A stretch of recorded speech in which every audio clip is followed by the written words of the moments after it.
Hello mga kaibigan, magluto na naman tayo ng hipon. Ito yung hipon natin. Ayan o. Ayan, pakuluan muna natin ito. Lagay na tayo ng asin.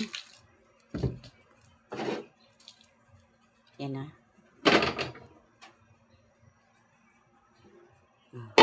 Takpan natin yan.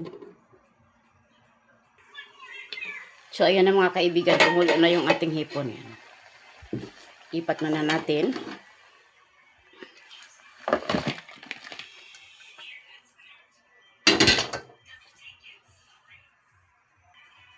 Maglagay tayo ng butter dito sa ating kawali.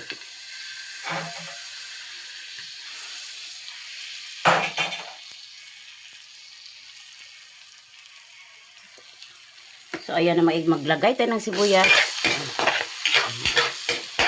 Yung akin nilalagyan ko talaga ito ng sibuyas. Yung iba hindi na. Bawang na lang. Mas gusto ko may sibuyas. Mas mabango eh. Ayan. Ang bawang.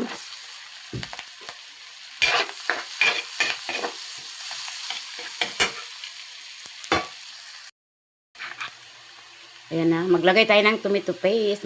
Tomato sauce. May natira ako kahapon. Sayang rin ito. Ilagay na natin.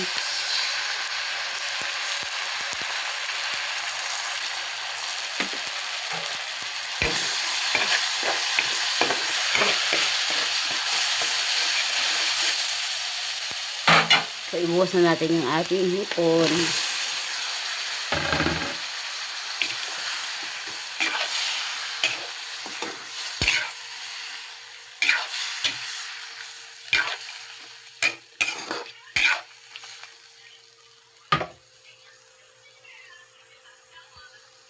Lagay tayo ng konting magic. Hindi tayo maglalagay ng asin kasi naglagay na tayo kanina. Sinama natin pagpakulo sa ating hipon. Ayan.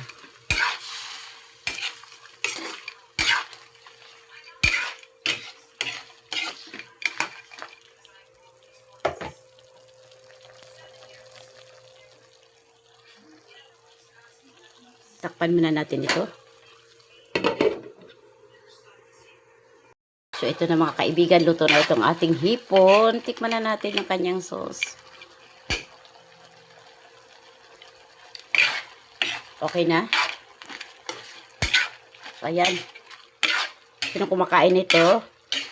Sino mahilig ng hipon? O, mag-like ka na. Ayan. Magandang araw sa ating lahat mga kaibigan. Araw ng linggo. God bless sa ating lahat.